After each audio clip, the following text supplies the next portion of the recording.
5. The witness of the Divine Comedy. The universe for Dante is a great cosmic state governed by justice, and true love is true justice. This cosmic justice is thus more closely connected to a world state than to a universal church. The subject of the Divine Comedy is not ecclesiastical and theological, but rather historical and political. The 3 parts of the Commedia represent justice under 3 aspects. Dante's universe is the universe of the great chain of being. Everything in existence strives to return to its source. As fire by nature is drawn upwards, so the human soul is drawn to God. This upward movement is not mystical, but political. The world state is the agency until man becomes perfected and deified when anarchism and communism take over. The blessed are made deiform. The heavenly bliss is to participate in the Godhead, and the soul becomes a partaker of divine nature.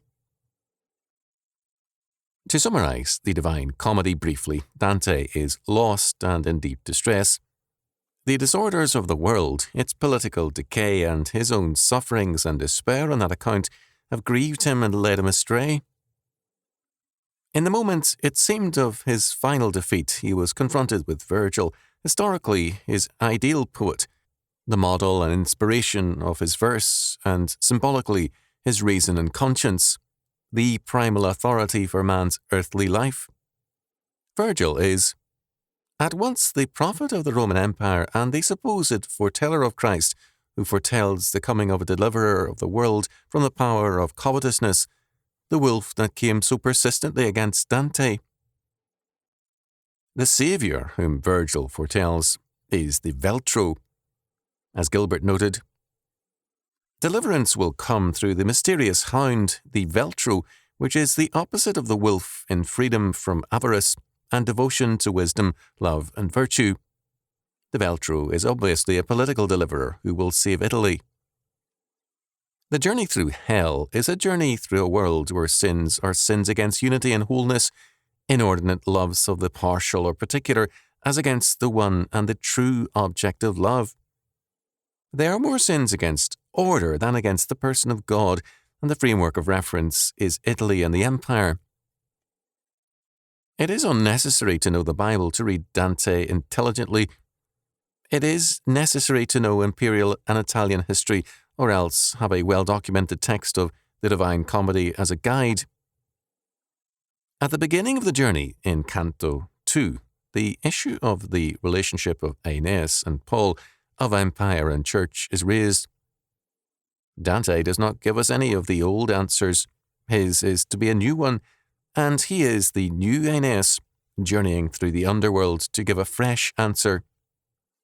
In giving this answer, Dante, for all his professed humility, claimed the authority of Virgil, prophet of empire, ostensible foreteller of Christ, and symbol of the power of natural reason. He also claimed the power of Beatrice, the power of divine wisdom and illumined reason. Beatrice, whom he had hailed in one poem of the Vita Nuova as salvation. Beatrice will lead Dante together with Virgil to true order and to the in-godding of the self, the taking of the self into God. Beatrice is not only sent by Mary, she also is a type of Mary and, in her analogical sense, a type of the Church triumphant. This by no means exhausts the meaning of Beatrice. What is clear is that the persons and symbols of the Church are stripped from the Church and piled onto the Empire. St. Lucy, this spirit of enlightenment, the medium between grace and revelation, is also on the side of Dante and the Empire. Very early, we begin to meet churchmen in hell, beginning in Canto 3 in the class of the Trimmers, with one commonly identified as Pope Celestine V. The goal of being is the realization of potentiality and unity in the great chain of being. Hell is the perfection of the disruption of this cosmic unity. Every circle is the perfection of a sinful power. The perfection of a sinful power is its tyranny over other powers. Every sinful soul can find an ideal kingdom in the inferno for the perfect tyranny of its sinful power. This is the irony of perfection in hell. Every soul is in hell voluntarily and remains out of desire, Dante stressed in Canto 3, 124 following. They are eager to cross the river for divine justice, so spurs them that fear turns to desire. Hell is the perfection of the partial and the limited, of individuality and of particularity. It is also the perfection of matter. In hell, the damned have bodies. In purgatory and paradise, they are pure spirit. Dante damned churchmen for their materialism and placed the church on the side of materialism and the empire on the side of spirit and idealism.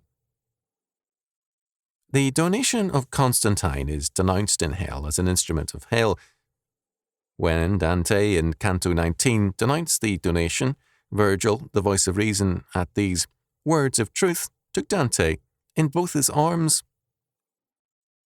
In this canto, Dante sets forth the public wrong of simony, but he includes in this sin the claims of the Church against the political order as a kind of simony, a worship of gold and silver, a heathenism.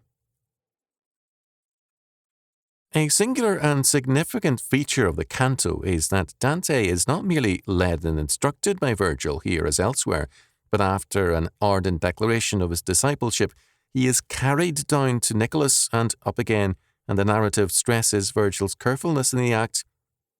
For here, peculiarly, Dante claims to be identified with reason, which is not merely his own reason, but reason itself.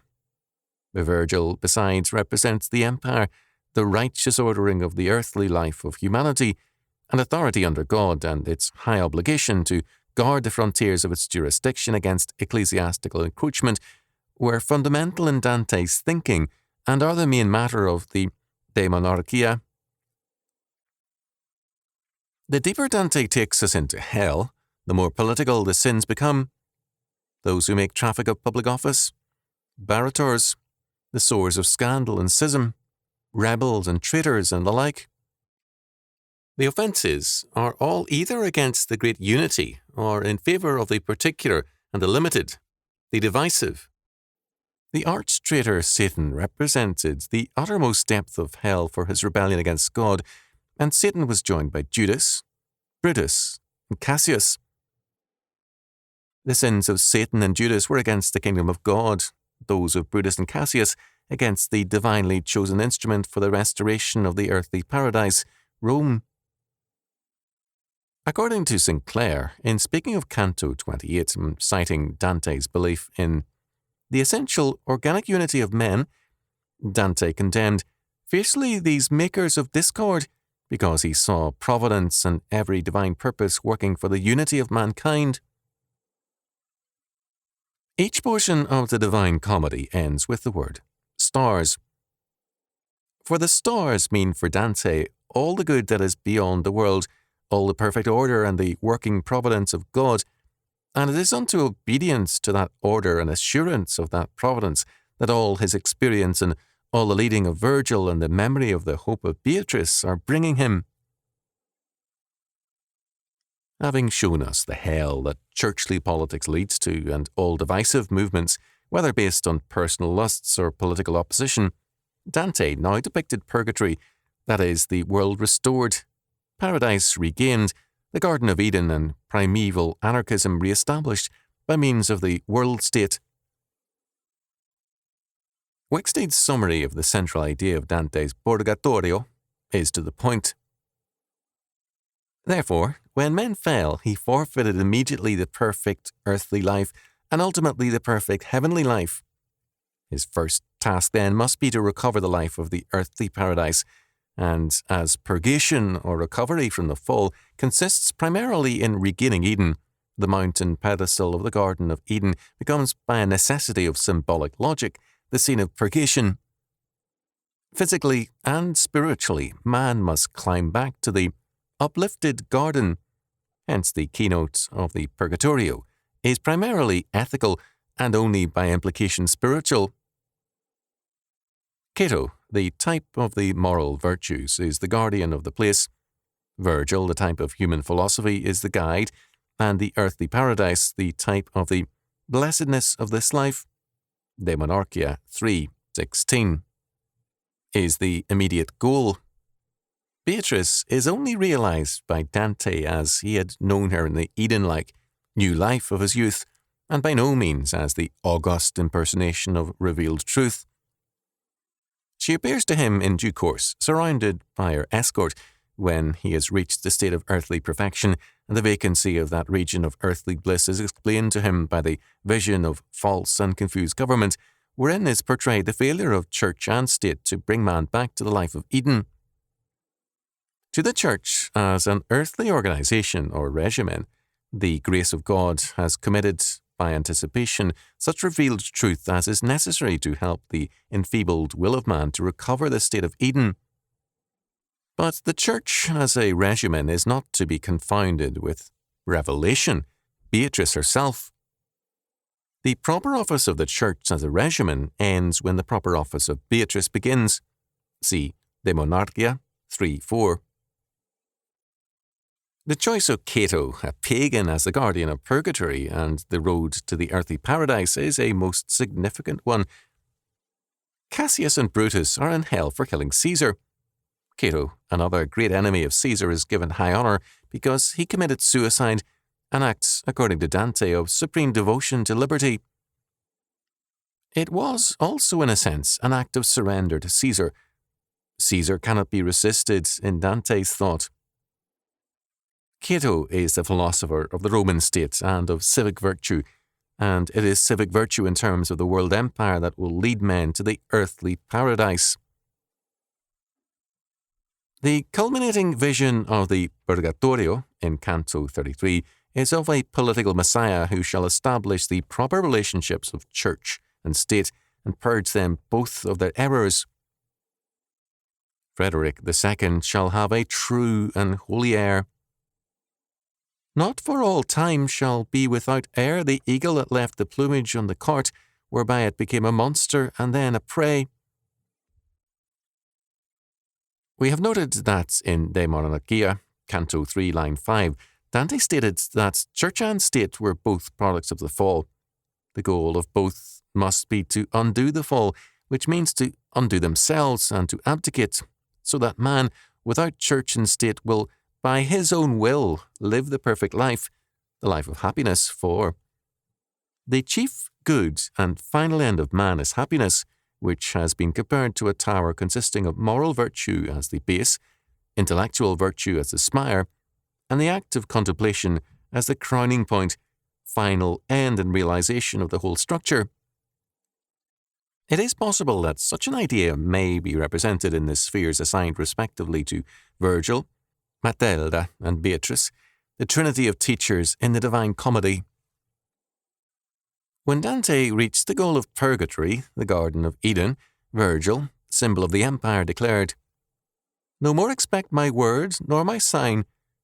Free, upright, and whole is thy will, and 'twere a fault not to act according to its prompting, wherefore I do crown and mitre thee over thyself." The meaning is obvious. The restored man, restored by the empire, by Virgil and Cato, no longer needs either church or state. He is his own church and state. Dante's Paradiso is the paradise of this restored humanity. All things are reconciled within it. Francis and Dominic, Aquinas and Seeger, Christian and pagan, and many others. Joachim of Flora is also present. In this third stage of mankind, all coexist, or almost all, for the Apostle Peter himself is chosen in Canto 27 to denounce the papacy. They are, in garb of pastors ravening wolves. Peter declared that the papacy had made his burial place a sewer for the blood and filth by which the perverse one, that is, Satan, finds relief, in that the papacy is like a second and worse fall, to use Williams's phrase. Very plainly, the church was doing the devil's work in Dante's opinion. As Canto 15 made clear, unity is the goal of being, and absorption into God, Canto 14:29. The orthodox doctrines of heaven are given lip service, but the heathen are given ground for hope of moral perfection and heaven apart from Christ in Canto 19 and 20.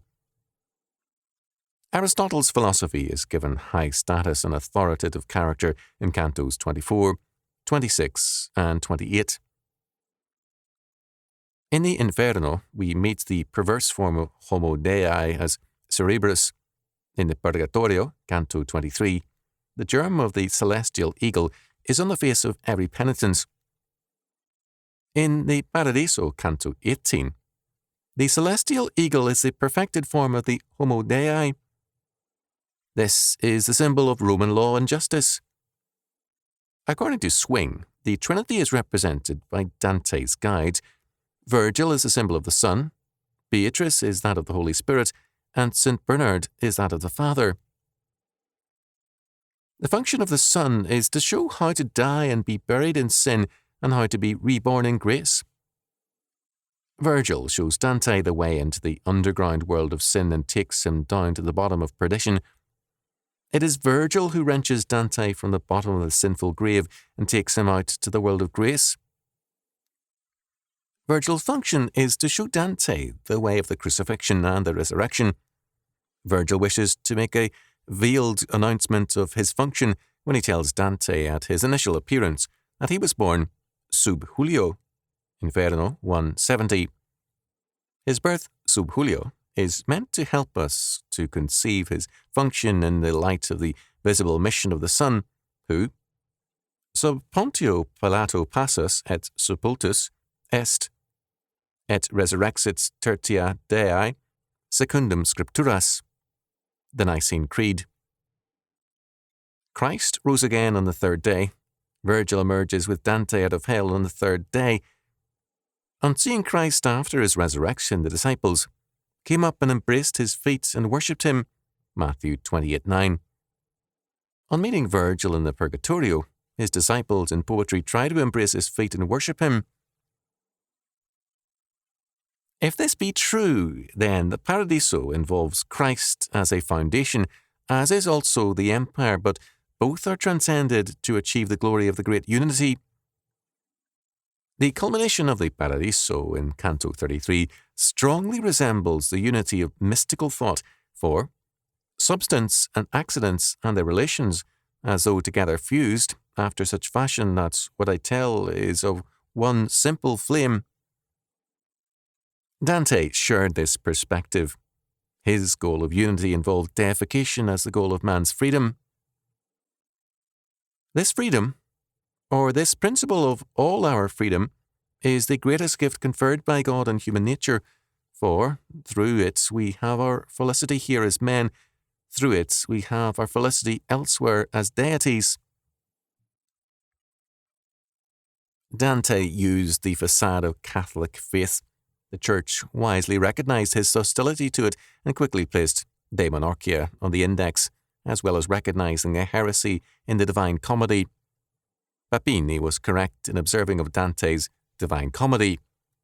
He proposes, in a way, to write a new gospel intended to complete the redemption of mankind, and therefore he dares to make himself the herald of a new manifesto of divinity who comes to save, the Veltro. But Dante's faith came gradually to be equated with true faith. On April 30th, 1921, the 600th anniversary of Dante's death, Pope Benedict XV, in his encyclical In Praia Clara, repeatedly cited with praise the De Monarchia, that work which for so many centuries languished on the index.